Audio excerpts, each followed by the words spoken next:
परिचय। क्या तुम्हें पता है रीता त्वचा के संक्रमण से पीड़ित हो गई है? हाँ, लेकिन क्या उसने डॉक्टर को दिखाया? हाँ, डॉक्टर ने उसे देखकर बताया कि यह गोल कृमि संक्रमण है। उसे अपना मुंह खोलने में वास्तव में कठिनाई हो रही है और वो ठीक तरह से खाना भी नहीं खा पा रही है। ओह बेचारी रीता, यह अच्छी बात है कि मैं पूरी तरह से स्वस्थ हूँ। हाँ, लेकिन केवल रोगों से मुक्त होने का ही ये मतलब नहीं है कि तुम पूरी तरह से स्वस्थ हो। तुम्हारा क्या मतलब है? मैं कहना चाहती हूँ कि स्वास्थ्य और रोग अंतर संबंधित हैं, लेकिन व्यक्ति के स्वास्थ्य का निर्धारण करने वाले कुछ अन्य कारक भी हैं। मैं तुम्हें इस बारे में विस्तार से समझाती हूँ। उद्देश्य। इस पाठ के अंत में आप निम्न करने में सक्षम हो जाएंगे: स्वास्थ्य एवं रोग की अवधारणा को समझना, मनुष्यों में सामान्य रोगों की पहचान करना। स्वास्थ्य एवं रोग। स्वास्थ्य को संपूर्ण शारीरिक, मानसिक और सामाजिक स्वस्थता की अवस्था के रूप में परिभाषित किया जाता है और मात्र रोग की अनुपस्थिति अथवा शारीरिक स्वस्थता ही स्वास्थ्य नहीं है। रोग को शरीर या उसके किसी अंग की उस अवस्था के रूप में परिभाषित किया जाता है जो सामान्य प्रकारों को दुर्बल बनाता है और यह विभिन्न चिन्हों एवं लक्षणों के द्वारा व्यक्त होता है। स्वास्थ्य को प्रभावित करने वाले कारक। स्वास्थ्य को प्रभावित करने वाले कारकों को व्यापक रूप से निम्नानुसार समूहित कर सकते हैं। आनुवंशिक विकार।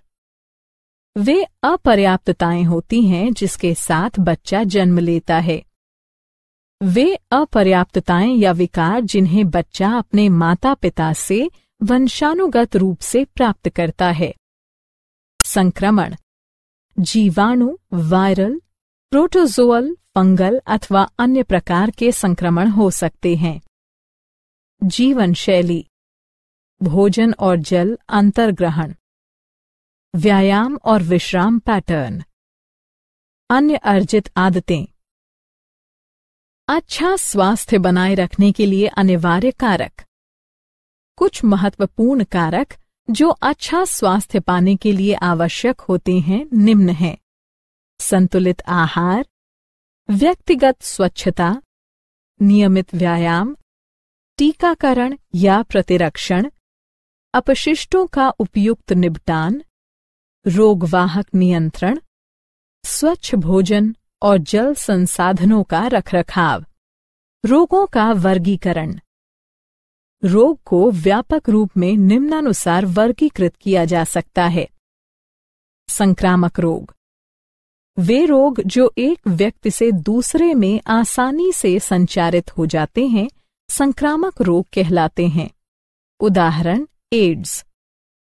असंक्रामक रोग। असंक्रामक रोग वे रोग होते हैं जो एक रोगजनक के कारण नहीं होते हैं और न ही एक व्यक्ति से दूसरे व्यक्ति को हो सकते हैं। उदाहरण: कैंसर। रोगजनक, रोग उत्पन्न करने वाले सूक्ष्मजीव। रोग उत्पन्न करने वाले सूक्ष्मजीवों को रोगजनक कहते हैं। उदाहरण के लिए: जीवाणु, विषाणु, कवक, प्रोटोजोआ, कृमि इत्यादि। रोगजनक पोषी में प्रवेश करते हैं, स्वयं को पोषी के शरीर के अनुसार अनुकूलित करते हैं, बहुगुणित होते हैं तथा सामान्य जीवन हेतु अनिवार्य गतिविधियों में व्यवधान उत्पन्न करते हुए आकारिकी तथा प्रकार्यात्मक क्षति पहुंचाते हैं। मूल्यांकन। आगे बढ़ने से पहले आइए देखें कि आपने कितना सीखा है। निम्न रोगों को संक्रामक या गैर संक्रामक रोगों के रूप में वर्गीकृत करने के लिए विकल्पों को उचित स्थानों पर रखें। सामान्य मानव रोग। कुछ अत्यंत सामान्य मानव रोग इस प्रकार हैं: टाइफॉइड, न्यूमोनिया, सामान्य जुकाम, मलेरिया, अमीबता, एस्केरियासिस, श्लीपद, दाद संक्रमण, टाइफॉइड, टाइफॉइड ज्वर।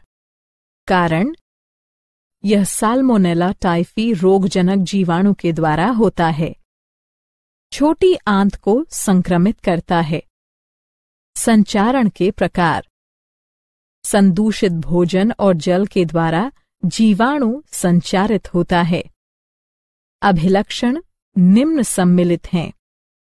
लगातार उच्च ज्वर 102.2 डिग्री फ़ारेनहाइट से 104 डिग्री फ़ारेनहाइट, कमजोरी, आमाशय में पीड़ा, कब्ज, सिरदर्द, भूख कम लगना। जटिलताएं, कुछ घटनाओं में संक्रमण के निम्न परिणाम हो सकते हैं: आंत्र में छेद, मृत्यु। निदान, टाइफॉइड की पुष्टि विडाल परीक्षण के द्वारा की जाती है।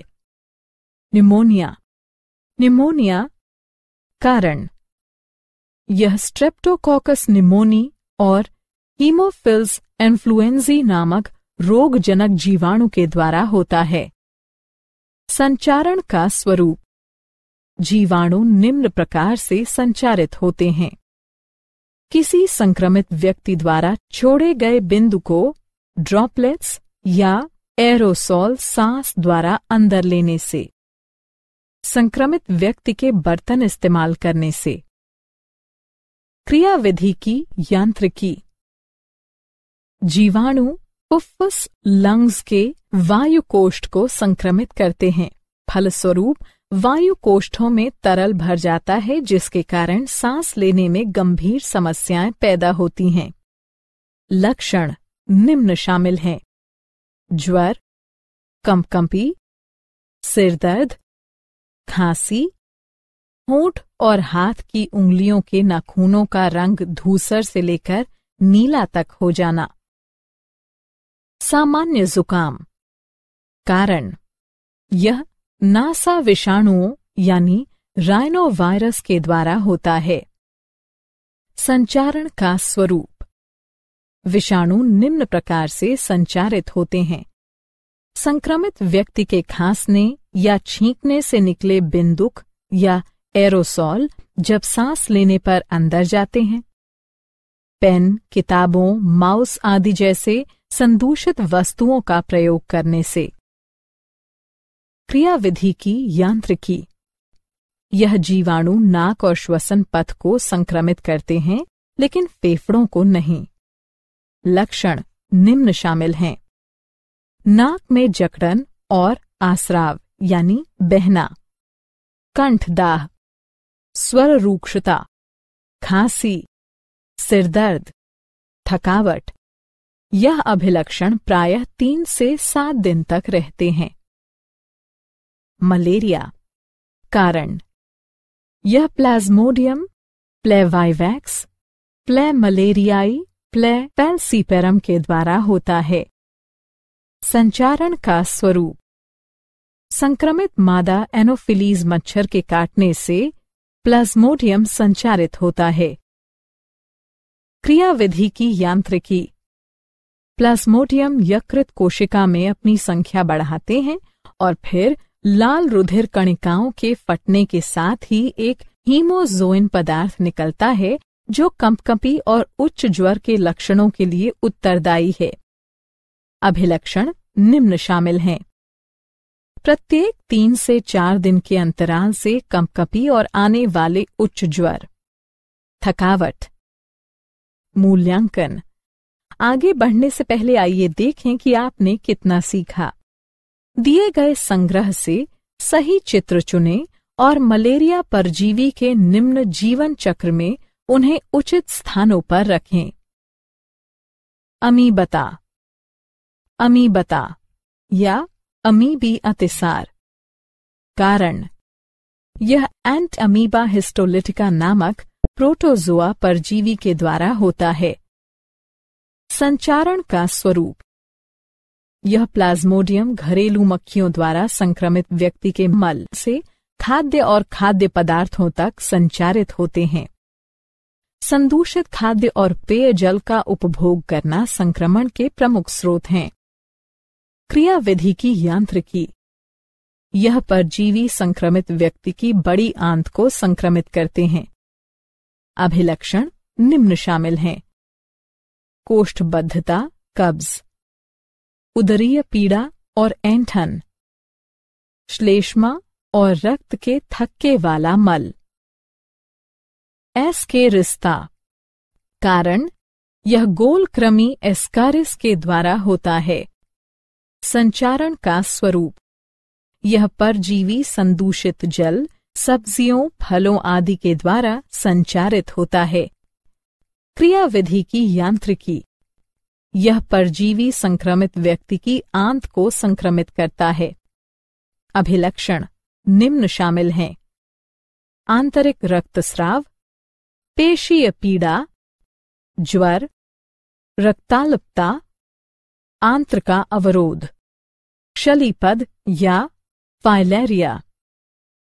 कारण, यह फाइलेरियाई कृमि वुचेरेरिया वू बैंक्रॉफ्टाई और वू मेलाई के द्वारा होता है। संचारण का स्वरूप। यह परजीवी रोगवाहक मादा मच्छर के काटने से संचारित होता है। क्रियाविधि की यांत्रिक रचना। यह परजीवी अधोपाद की लसीका वाहिकाओं और जनन अंगों में धीरे धीरे विकसित होता है। अभिलक्षण निम्न शामिल हैं: स्थायी सूजन के परिणाम स्वरूप पैरों का हाथी के पैरों के समान मोटा हो जाना, जनन अंगों का विकृत हो जाना, दाद संक्रमण। कारण, यह माइक्रोस्पोरम ट्राइकोफाइटॉन और एपिडर्मोफाइटॉन नामक कवकों के द्वारा होता है। संचारण का स्वरूप। यह कवक निम्न द्वारा संचारित होते हैं: मिट्टी, संक्रमित व्यक्तियों के तौलिए, कंघे, कपड़े के द्वारा। क्रियाविधि की यांत्रिकी। यह कवक त्वचा के वलनों में ऊष्मा और नमी की उपस्थिति में पनपता है। अभिलक्षण निम्न शामिल हैं: त्वचा, नाखूनों और शिरोवल्क पर सूखी शल्की विषक्तियां। इन विषक्तियों के चारों ओर तेज खुजली होना। संक्रामक रोगों का निरोध एवं नियंत्रण। संक्रामक रोगों के निवारण और रोकथाम के लिए निम्न उपायों का पालन करना आवश्यक है। पहला, व्यक्तिगत स्वच्छता बनाए रखना, शरीर को साफ रखना, साफ पेयजल और भोजन का उपभोग करना। दूसरा, सार्वजनिक स्वच्छता बनाए रखना, अपशिष्ट पदार्थों और मल मूत्र उत्सर्जन का समुचित निपटान, जलाशयों की समय समय पर सफाई और विसंक्रमण, सार्वजनिक खान-पान प्रबंध में स्वच्छता के मानक का पालन करना। तीसरा, संक्रमित व्यक्तियों और उनके सामान के निकट संपर्क में आने से बचना। संक्रामक रोगों के निवारण और रोकथाम के लिए निम्न उपायों का पालन करना आवश्यक है। चौथा, रोगवाहकों और उनके प्रजनन स्थलों का नियंत्रण या उन्हें खत्म कर देना। पानी को जमा न होने देना। घरेलू शीतल यंत्रों यानी कूलर की नियमित सफाई। मच्छरदानी का प्रयोग। तालाबों में गम्बुसिया जैसी मछलियां डालना। कीटनाशकों का नियमित अंतराल पर छिड़काव। मच्छरों को अंदर घुसने से रोकने के लिए दरवाजों और खिड़कियों पर जाली लगाना। पांचवा, टीके और प्रतिरक्षणीकरण कार्यक्रमों का उपयोग। मूल्यांकन। आगे बढ़ने से पहले आइए देखें कि आपने कितना सीखा। निम्न रोगों का मिलान उनकी रोकथाम एवं नियंत्रण की विधियों से करें।